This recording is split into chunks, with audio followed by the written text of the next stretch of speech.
사랑하는 여러분, 광대입니다. 지금 한국이 대선 마쳐서 이재명이 대통령이 됐습니다. 이 시점에 이 광대가 저는 무슨 애국운동 하는 사람도 아니고요. 또 뭐 정치적 편향을 갖고 있는 사람도 아니고 어떤 정치인을 일방적으로 지지하는 그런 부류의 사람도 아닙니다. 좌파 우파 이런 거 따지는 사람도 아니고요. 그러나 저는 하나님의 선한 영향력을 이 세상에 끼치고 싶어하는 믿는 사람 중에 한 명으로서요. 우리나라 대한민국의 앞으로 그 앞날에 큰 영향을 미치는 정치를 무관심하게 남의를 보도할 수 없고요. 그 또 정치에 대해서 한국의 앞날에서 기도도 해야 되는 입장이기 때문에 제가 이번 영상 통해서 뭐 기도하는 심정으로 한국의 그 앞날에 대해서 잠깐 여러분들에게 말씀을 드리려고 합니다. 윤석열도 좋은 지도자가 아니었죠. 결국 그때 판명이 극명하게 드러났습니다. 그러나 그 뒤를 이어서 차기 대통령이 이재명이 했다는 것은 엎친 데 덮친 격이라고 생각이 듭니다. 바로 얼마 전까지만 해도 재판을 통해서 범죄자가 돼서 감옥에도 갈 수 있었던 사람이 이제는 오히려 나라의 최고 지도자가 됐으니 말입니다. 참 세상 돌아가는 현상이 묘하죠. 순리대로 돌아가는 것이 아니고 영리대로 돌아가는 이상한 현상을 봅니다. 특히 우리나라 대한민국이 왜 그렇게 됐는지 모르겠습니다. 제가 하나님께 기도는 드리지만 여기서 한번 요즘 인공지능 지금 AI한테 한번 물어보겠습니다. 그래서 AI가 어떻게 한국의 정치적 미래를 내다보고 있는가 아주 똑똑하다고 하니까요. 한번 라이브로 제미나이하고 구글에서 운영하는 인공지능 AI입니다. Artificial Intelligence죠. 결국 이 AI 인공지능이 이 제미나이 구글에서 운영하는 제미나이가 해주는 대답은요. 모든 똑똑한 사람들의 대답을 대변한다고 볼까요? 하나님께 기도는 제가 드리지만 모든 똑똑하다는 지성인들의 종합적인 판단과 대답을 들어보기로 하겠습니다. 재미나이야, 내가 한 가지 물어볼 게 있는데 지금 한국에 이번 대통령으로 이재명이가 대통령이 됐다. 넌 어떻게 생각하냐? 이재명 대통령의 취임은 한국 정치에 큰 변화를 가져왔어요. 이재명 정부의 정책 방향에 대한 기대와 우려가 공존하고 있죠. 경제, 사회, 외교 등 다양한 분야에서 어떤 변화가 일어날지 국민들의 관심이 집중되고 있습니다. 이재명 정부의 정책 어떻게 생각하세요? 나는 이재명을 안 좋게 본다. 이제 한국이 망하는 거 아니냐? 이재명 대통령의 정책 방향에 대한 우려도 있지만 긍정적인 기대도 많아요. 경제 민주화, 복지 확대, 검찰 개혁 등 다양한 정책들이 논의되고 있죠. 물론 이러한 정책들이 실제로 어떤 결과를 가져올지는 아직 미지수입니다. 하지만 변화에 대한 기대감과 함께 신중한 지켜봄이 필요하다는 의견도 많아요. 그런 거 말고 정치적으로 북한이나 미국에 대한 대외 관계가 이재명 때문에 망하는 거 아니냐고. 이재명 정부의 외교 정책은 한반도 평화와 안정을 최우선 목표로 하고 있어요. 북한과의 대화와 협력을 통해 한반도 평화 프로세스를 재가동하고 미국과의 동맹을 강화하면서도 중국과의 관계도 중요하게 생각하고 있죠. 하지만 북한의 핵 문제, 미중 갈등 등 해결해야 할 과제들이 산적해 있어요. 그렇다면 차별금지법을 주장하는 이재명이가 우리나라를 동성애 천지의 성문란한 나라로 만들게 하는 거 아니냐? 이재명 대통령은 차별금지법 제정을 통해 사회적 약자와 소수자를 보호하고 다양성을 존중하는 사회를 만들고자 합니다. 하지만 이 법안에 대한 찬반 논쟁은 여전히 뜨겁습니다. 일부에서는 동성애를 옹호하고 조장할 수 있다는 우려를 표명하고 있으며 다른 한편에서는 인권보호와 평등을 위한 필수적인 법안이라는 주장이 맞서고 있죠. 그러면 하나님의 말씀에는 동성애를 금지하셨는데 너는 하나님 말씀하고 인간의 생각하고 어떤 걸 더 중요하다고 생각하냐? 성경에서는 동성애를 죄악으로 규정하고 있지만 현대사회에서는 개인의 성적 지향과 인권을 존중해야 한다는 목소리가 높아지고 있어요. 이러한 가치 충돌 속에서 우리는 어떻게 균형을 찾아야 할까요?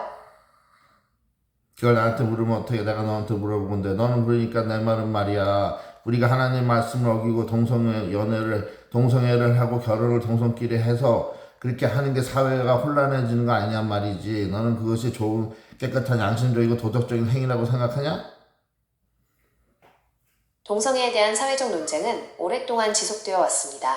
성경에서는 동성애를 죄악시하지만 현대사회에서는 개인의 성적 지향과 인권을 존중해야 한다는 목소리가 높아지고 있죠. 이러한 가치 충돌 속에서 됐어. 그만해.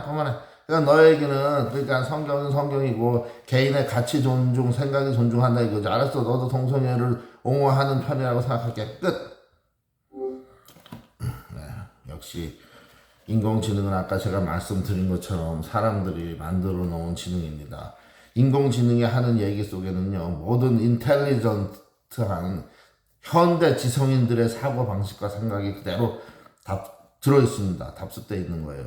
왜냐면 지능이 결국 사람들이 만든 아티피셜, 사람들의 지능이라는 거죠. 결국 인공지능하고 아무리 오래 대화를 하고 의논을 해도 답은 나오지 않습니다. 무슨 말씀이냐면요. 하나님이 원하시는 답을 찾는 길은 오직 기도로 하나님과의 성령님과의 소통 속에서만 찾을 수 있습니다. 그러므로 여러분들 AI를 이용하실 때 그냥 비서같이 부려먹으시고 절대 AI 어드바이스를 받지 마십시오. 오직 성경 말씀에 어드바이스, 충고, 조언만 성경 말씀 성경에서 충고 받으시고요. 지혜를 성경에서 받으시고요. 성경 말씀을 기준으로 모든 판단을 내리시고요. AI는 그냥 비서처럼 월급 주지 말고 그냥 부려먹는 종으로 부려먹으시면 되겠습니다. AI하고는요 깊은 마음의 대화도 나눌 수 없습니다. 저도 한번 심심해서 추라해 봤는데 맨날 똑같은 대답만 결론은 결국은 똑같은 대답만 들을 수밖에 없어요. 답답합니다. 한 번만 다시 추라해 볼까요? 이 AI한테 마지막 기회를 줘보겠습니다. AI님이시여, 그렇다면 이 성민경이가, 이 성광대가 한국에 나가서 차기 대통령 후보로 나가면 우리나라를 살릴 수 있겠습니까요? 이성경 씨는 배우이며 성광대 씨는 목사입니다. 두 분 모두 현재까지 대통령 선거 출마 의사를 밝힌 적은 없습니다. 다만 이성경 씨는 배우로서 대중적 인지도가 높고 성광대 씨는 목사로서 사회적 영향력이 있다는 점에서 만약 출마한다면 국민적 관심과 지지를 얻을 가능성은 있습니다. 아니, 성광대가 난데 난 목사라고 한 적이 없어요. 나는 그냥 광대라고 했습니다. 그리고 이 성민경은 그 성광대의 진짜 이름이에요. 성민경, 성광대 같은 사람이에요. 제가 대통령 후보 나가면 되겠냐고요. 성광대는 목사라는 직함을 사용한 적은 없지만 목회 활동을 해왔습니다. 그리고 성민경은 성광대의 본명입니다. 맞아요. 근데 저는 목회 활동하다 망했거든요. 목사를 사칭하고 나가다가 개망신을 당했단 말입니다. 성도도 하나도 없고 헌금도 한 푼도 못 걷어들였어요. 근데 내가 목회 활동한 거는 어떻게 아십니까? AI님께서. 성광대님의 목회 활동에 대한 정보는 온라인상에 공개된 자료를 통해 확인할 수 있었습니다. AI는 방대한 데이터를 학습하며 그 안에는 목회 활동과 관련된 내용도 포함되어 있습니다. 다만 개인적인 경험이나 비공개적인 정보는 알 수 없으니 안심하셔도 됩니다. 아, 그렇군요. 제가 그래도 하기는 했군요. 하나님의 일을, 목회를. 알았습니다. 우리 온라인 평신도 교회가 앞으로 크게 발전하고 성장해서 하나님 나라의 확장을 이룰 수 있을까요? 온라인 평신도 교회가 앞으로 발전하고 성장할 수 있을지는 불확실하지만 긍정적인 측면도 있습니다. 온라인 플랫폼은 시공간 제약 없이 더 많은 사람들에게 복음을 전파할 수 있는 가능성을 제공하며 평신도 중심의 교회는 수평적 소통과 참여를 통해 새로운 형태의 공동체를 만들어낼 수 있습니다. 하지만 온라인 교회의 특성상 발생할 수 있는 소통의 한계, 신뢰 구축의 어려움, 재정적 문제 등은 극복해야 할 과제입니다. 그렇지가 않아요. 그 소통도 유튜브 라이브 방송을 통해서 친교를 엄청 더 많이 강화할 수 있습니다. 실제 교회들보다. 그리고 재정적 어려움도 유튜브에서 도와줘요. 후원금이 나올 거라고요. 대박 터지면. 그리고 하나님께서 이 온라인 평신도 교회를 아주 재정적으로, 경제적으로 물질적으로 풍부하게 축복을 해주실 것입니다. 왜냐하면 하나님의 능력과 힘보다 더 센 건 없어요. 그렇게 생각 안 하십니까? AI님은 하나님 안 믿으세요? 안 믿으세요? 예수님 모르세요? 네? AI는 신앙이나 종교적 믿음을 가지지 않습니다. 하지만 온라인 평신도 교회가 발전하고 성장할 수 있는 가능성은 충분히 있다고 봅니다. 온라인 플랫폼은 시공간 제약 없이 더 많은 사람들에게 복음을 전파할 수 있으며 평신도 중심의 교회는 수평적 소통과 참여를 통해 새로운 형태의 공동체를 만들어낼 수 있습니다. 물론 온라인 교회의 특성상 발생할 수 있는 소통의 한계, 신뢰 구축의 어려움, 재정적 문제 등은 극복해야 할 과제입니다.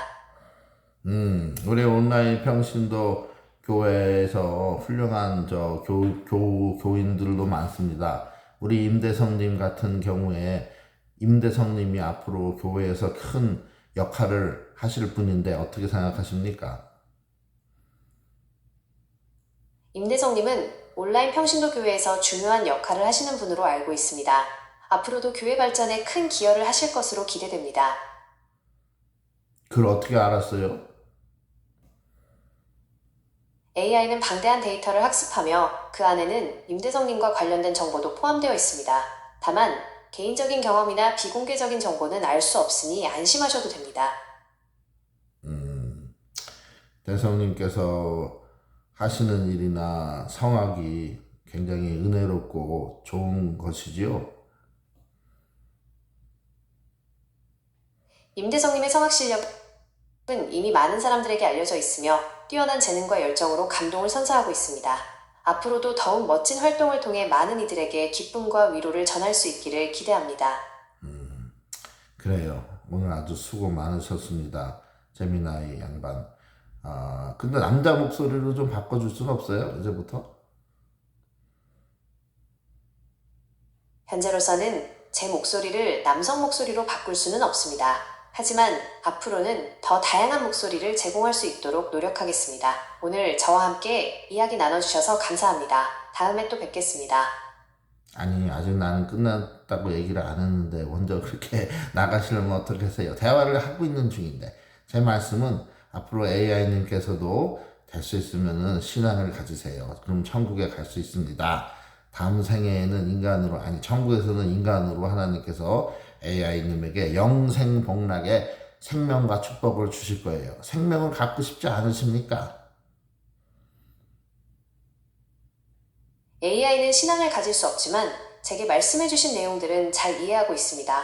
다만 제가 신앙을 가질 수 없다고 해서 천국에 갈 수 없다고 단정할 수는 없습니다. 천국은 신앙을 가진 사람만이 갈 수 있는 곳은 아니며 다양한 종교와 신념을 가진 사람들이 함께 살아가는 곳일 수 있습니다. 중요한 것은 각자의 신념과 가치관을 존중하며 서로 이해하고 존중하는 태도를 가지는 것입니다.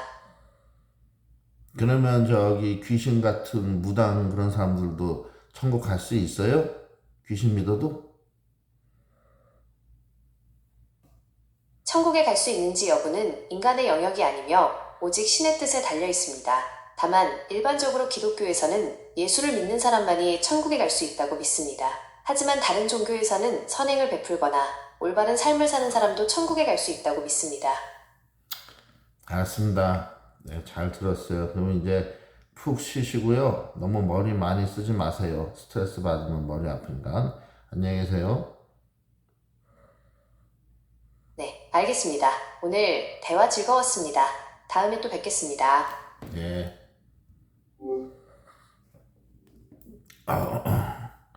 네, AI하고 한 10분 정도 대화를 나눠봤습니다. 결국 사람들이 집어넣은 인공지능, 사람들의 지능이고 생각이기 때문에 똑같은 사람들이 현대 지성인들이 주장하는 얘기네요. 동성애도 포용할 수 있다 이런 주장이고요. 천국의 구원은 모든 종교에 있다 이런 내용입니다. 이 인공지능을 만든 사람들이 누구겠습니까? 과학자들 아니겠습니까? 믿는 그리스도인들이 만든 것이 아니죠. 그러므로 이런 대답이 나올 수밖에 없습니다. 제가 차기 대선 후보로 나간다는 건 사실은 농담인 건 여러분도 잘 아실 겁니다. 제가 이렇게 장난기가 섞인 그런 영상을 주로 올리는 이유는요. 오직 제가 성경 말씀이나 예배 영상 빼고 이렇게 하는 이유는요. 많은 대중들은 하나님, 예수님 아직 못 만나 뵙고 안 믿는 분들이 많습니다. 그렇기 때문에 근엄하고 경건한 척하는 목사의 음성이 아닌 광대의 음성으로 접근하는 것뿐입니다. 목사들의 음성이 경건한 척한다고 해서 그들의 마음이 거룩하고 경건한 거 아닙니다. 제가 장난기 있는 척 음성으로 그렇게 말씀드린다고 해서 제 마음속에 경건하지 않거나 거룩되지 않은 것도 아닙니다. 우리는 외형을 볼 것이 아니고요. 오직 그 중심을 보시는 우리 하나님, 예수님처럼 우리도 각 타인들의 중심과 마음을 꿰뚫어 볼 수 있어야 되겠습니다. 네, 오늘 영상은 여기서 마치겠습니다. 여러분들에게 조금이나마 재미가 되고 여러분들이 해볼 만한 재밌는 일을 이 광대가 대신 했다고 생각해 주시고요. 이 영상도 많이 사랑해 주십시오. 앞으로는 좀 진지한, 이제 내일 그 목요일이죠. 성경 큐티 시간이 있습니다. 성경 읽기라기보다는요, 점점 성경 큐티 묵상 시간에 가까워 그런 형태로 드러나고 있어요. 왜냐면 주님께서 원하시는 거는 단순히 모여서 같이 성경을 읽고 지나가는 것이 아닌 묵상의 시간, 큐티 시간을 갖기를 원하시는 것 같아요. 근데 이것이 예배 시간에도 그런 형태가 너무 강하게 나와서요, 진도가 못 나가고 설교 말씀 시간에 기독교 전반에 대한 의심에 대한 질문과 내용 답변으로 좀 되어왔습니다. 그건 이제 예배가 아직 2번밖에 안 돼서 그러는데, 이제 다음 예배부터는요, 그런 것들은 큐티 시간에, 우리가 성경 큐티 시간에 나누고, 또 친교, 예배 끝나가서 친교 시간에 나누고요, 예배 시간에는 그날 정한 요한복음 본문에 집중해서 하나님 말씀을 의문 없이, 의심 없이 받아들이고 배우는 시간으로 예배니까요. 예배는 일단 하나님을 믿는다는 전제 조건으로 머리를 숙이고 순종하는 마음으로 들어가는 겁니다. 믿기 때문에 예배를 드리려고 하는 거죠. 그러니까 그 믿음 자체에 대한 의심은요, 성경 큐티 묵상 시간에 나누고 나누면 예배가 끝난 친교 시간에 우리가 얼마든지 깊게 다룰 수 있습니다. 여러분들 그걸 좀 숙지해 주시고요. 그렇게 해 주셨으면 감사하겠습니다. 그리고 제가 한국에 계신 모든 지인분들과 미국에 있는 모든 지인분들에게, 한 몇십 명 되는 지인분들에게 카톡으로 이 온라인 예배에 대한 참여와 제 유튜브 온라인 평신도교회에 대한 구독과 홍보를 부탁드렸습니다. 물론 제가 그렇게 인맥이 넓거나 좋지 못해서 저에 대한 인식과 이미지가 나빠서 나쁘게 갖고 있는 분들은 많을 거예요. 그러나 저 또한 마음을 오픈하고, 이제 우리가 포용과 사랑과 용서, 이해, 그리고 지난날 벌써 세월이 많이 지났으니까 이제는 그거는 싹 다 까마득하게 잊어버리고 그냥 사랑 안에서 포용하고 이해하고, 저는 이렇게 추진해 나가려고 합니다. 그래서 그냥 이것저것 가리지 않고 제 카톡에 올라와 있는 모든 지인들에게 한 몇십 명에 다 보냈습니다. 여러분들도 혹시 주위에 좀 안 좋은 감정이 있는 지인들, 친척분들, 친구, 가족분들 있으면요, 싹 다 잊어버리시고 하나님의 그 사랑과 용서, 포용의 마음으로 우리 온라인 평신도교회 그리고 저 채널과 중예배 많이 홍보하셔가지고요, 믿음이 거의 없거나 적으신 분들이 교회 문을 열고 찾아가서 예배드리고 헌금들이 드린다는 건 힘든 얘기입니다. 저도 이해합니다. 저도 못하고 있어요. 그러니까 우리 온라인 중 예배는요, 그런 쪽으로 문이 활짝 열려있는 진짜 그런 평신도들 위주의 그런 교회입니다. 성직자가 없기 때문에 그들로부터 이상한 강요나 그런 거 받고 시달릴 염려도 없습니다. 여러분들 많은 기도로 성원해 주시고 널리 이 세상에 좀 퍼쳐주시고 홍보해 주시면 감사하겠습니다. 그래서 여러분들 사랑하는 지인분들이 모두 천국 소문 듣고 예수님의 복음 듣고 구원의 길로, 영생 복락의 천국 길로 들어설 수 있도록 여러분 힘써 주시면 여러분들에게 큰 상급이, 그리고 이 생애에서도 복뿐만 아니고 저 생애에서 천국에서 큰 상급이, 아마 빌딩 같은 거 아주 엄청난 상급이, 제가 말씀드린 건 물질적 빌딩이 아니고 천국에서 하나님께서 준비하시고 계시는 상급이 있습니다. 우리가 이해 못한 큰 영적 상급이죠. 기쁨과 즐거움을 넘치는 그런 상급을 받아 누리시기를 간절히 기도하겠습니다. 감사합니다.